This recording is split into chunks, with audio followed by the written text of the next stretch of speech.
আসসালামু আলাইকুম। নেক আমল করতে চান?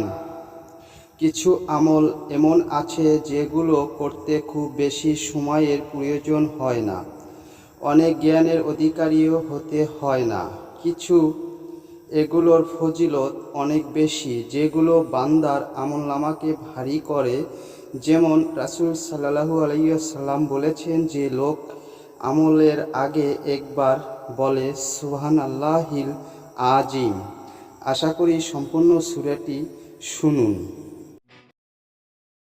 আল্লাহুম্মা সাল্লি আলা মুহাম্মাদিন ওয়া আলা আলি মুহাম্মাদ কামা সাল্লাইতা আলা ইব্রাহিমা وعلى آل إبراهيم إنك حميد مجيد اللهم بارك على محمد وعلى آل محمد كما باركت على إبراهيم وعلى آل إبراهيم